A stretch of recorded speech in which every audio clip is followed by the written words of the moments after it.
As of this week, the COVID-19 coronavirus pandemic has afflicted close to 500,000 people worldwide, putting an unprecedented strain on health systems and healthcare workers as they tend to the sick and also get sick.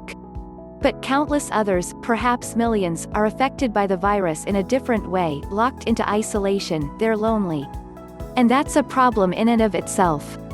As a social determinant of health, loneliness and social isolation can exacerbate other health issues. More people than ever are dealing with this very predicament.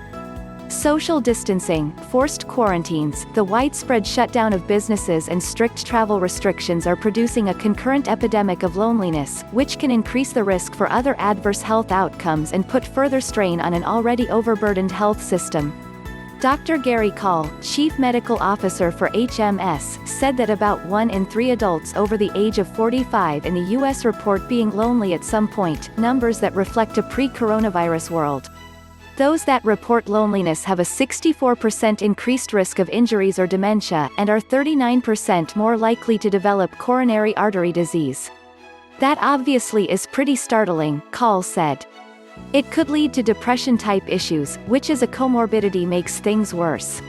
Patients tend not to stick to medications, tend not to access healthcare systems as much. You also see an increase in hospitalizations, and they often end up in nursing homes. The potential financial impact to the healthcare system is significant, and it creates a further headache for healthcare workers and caregivers whose jobs have grown infinitely more complex and stressful due to the global pandemic. You've got people who may or may not be coming in with coronavirus issues who may be lonely, Call said. People come into the ER with minor things because they're looking for social interaction, as strange as that may seem. More than that, these folks are really at a risk of increased depression, suicide, things like that. We worry about this group. We want to make sure we use healthcare personnel in a way that makes the most sense.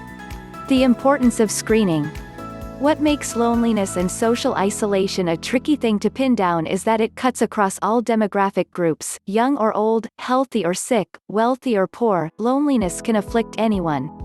Dr. Jacob Reeder, CEO of the Alliance for Better Health, said those factors make tackling the problem of loneliness an especially challenging proposition. Even before all of this happened, social isolation has been recognized as something that cuts across boundaries of how we traditionally stratify members of our communities, said Reeder. We think of serving the underserved, and we think of the middle class. The key is, isolation and loneliness are tightly correlated with morbidity and mortality. People are sicker and they die sooner if they're isolated in ways where they identify as lonely.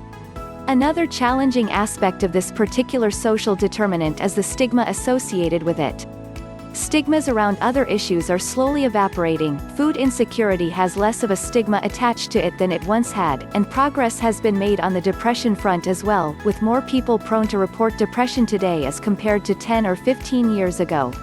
Social isolation, said Reeder, is actually hiding. That makes it a challenge to identify the people who are most at risk. It's evident already that the coronavirus situation is making this problem worse.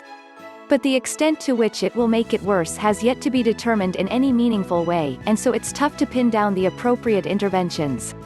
We've started to think about what the interventions could be, but we're all sort of reeling still from the sudden onset of these challenges. We know it will be bad and in fact worsen. And this will be especially hard for introverts. A good first step, and a simple one, at least theoretically, is to start screening for social isolation. We need to ask questions in a non-judgmental way, and then make a referral in the community so the community can help address some of these challenges, said Reeder. If providers had access to a screening protocol, that would be fantastic. But we also need an intervention, and so far we don't have compelling interventions in this domain. Until we have a food pantry network, I can't appropriately screen for food insecurity, he said. If I don't have a way to address housing shortages or homelessness, I can't effectively address those challenges. We need to build the infrastructure to address these needs. The role of technology. Increasingly, people are relying on technology to help connect them to others. If health systems, hospitals and providers want to effectively address the problem of loneliness, they'll have to start using technology as well, in their case, using it as a force multiplier to support overburdened staff. That, said Call, can help take some of the load off the system. He suggests using a multimodal approach, first pinpointing the relevant populations, and then figuring out the best way to reach those people, whether through automated phone calls, texts or emails. Artificial intelligence technology makes it possible to conduct outreaches in an automated way, and Call said this has proven popular so far with the elderly population in particular. Even though they're not speaking with a real person, they still come away from the experience feeling like they've had a meaningful interaction. These automated, tech-enabled screenings can also be extended to those dealing with transportation issues, medication adherence challenges or food insecurity.